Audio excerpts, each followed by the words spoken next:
Okay, what's up? So ngayon ay dictionaries. Ah, sa Python, puro parang common na yung dictionary. Ewan ko lang sa ibang language. Search nyo na lang kung merong dictionary doon sa kanila.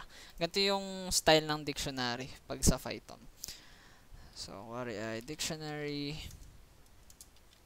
Para siyang list pero ang pinagkaiba niya, 'di ba, ang sa list ay i-access mo yung item or element dun sa loob by index or yung position niya index 0, index 1. Pero sa dictionary, access mo siya by key. For example ay hindi dito. Bali ay name at tingin ko sobrang halaga ng ganto. Para sa akin, mahalaga yung ganto. 20 na ako. So, print pag access mo siya dictionary, tapos kung access mo siya name, Owen, tapos age. Mas nagamit ko to nung ako yung yan, Owen tsaka 20. Mas nagamit ko siya nung ako yung web dev nung kasi may tinatawag na JSON. Ganto yung format niya. And ganto yung pinapasa from back end to front end, no? Sa JavaScript, ganto yung format ng pagpapasa mo ng data. So kasi dadating din yung kumbaga scenario na hindi kakayanin ng list mo or mas magandang gumamit ng gantong data structure. Okay, yung dictionary. And sa dictionary, pwede kang maglagay nito. Query list. Yan. Query nums. Ito nums. Lagay mo siya ng 1, 2, 3. Ito sa Python na. Kasi, kaya nga gusto ko yung Python kasi mas madali siya. And marami siyang nagagawa. Yan, o. Access mo yung nums. Bibigyan ka ng list. Kung gusto mo yung index, ito, query 3. So, ilalagay mo lang siya 0, 1, 2. Yan. Kasi ito ay nire-represent kasi nito, itong dictionary names, itong list na to. So, ibig sabihin, parang ganito na rin siya. Okay. So, i-access mo na lang yung ito, pangatlo. So, try natin siya. Yun. And, pwede din na ang mangyari dyan ay dictionary din. Kuwari ay name and Owen. Tsaka ganito yung structure niya.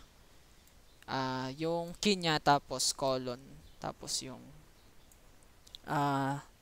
value niya.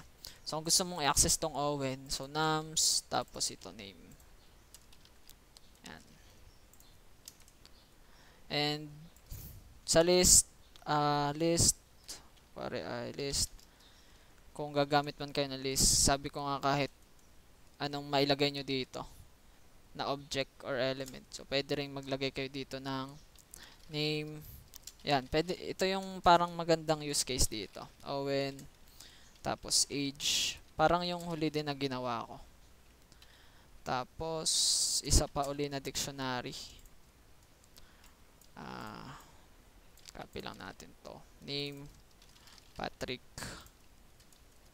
30, 25. Kung gusto mo siyang i-loop, paano nga mag-loop nito?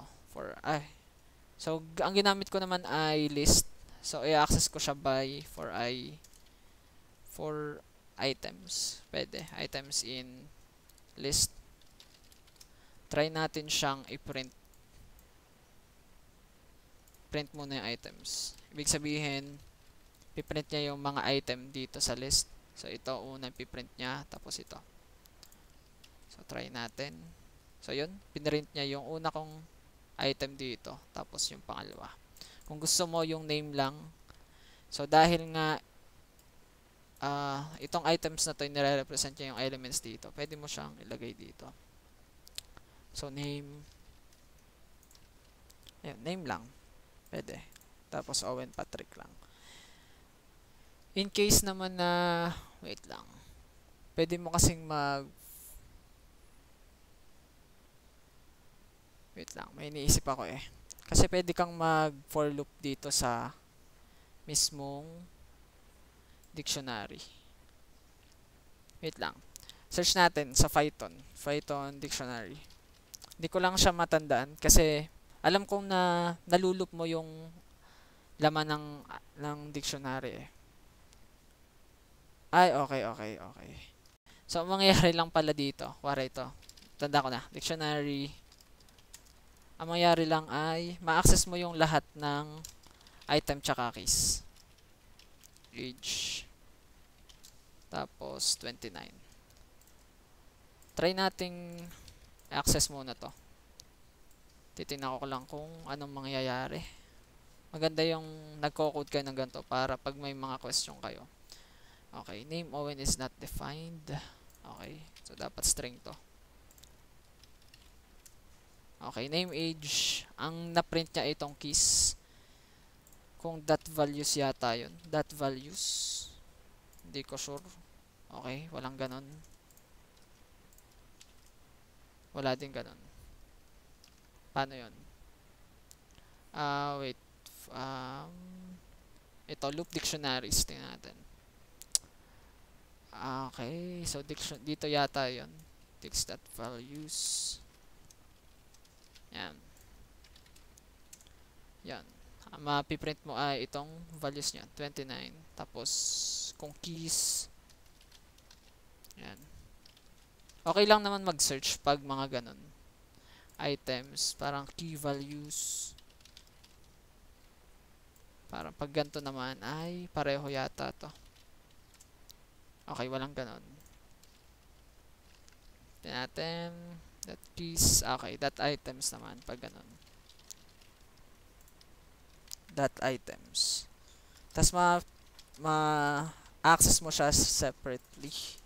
So, print key. Tapos values. So, yun. Name, Owen, age, tsaka 29. Una muna yung key. Tapos yung values niya. Tapos yun. Key uli. Tapos values. So yun, para sa dictionary.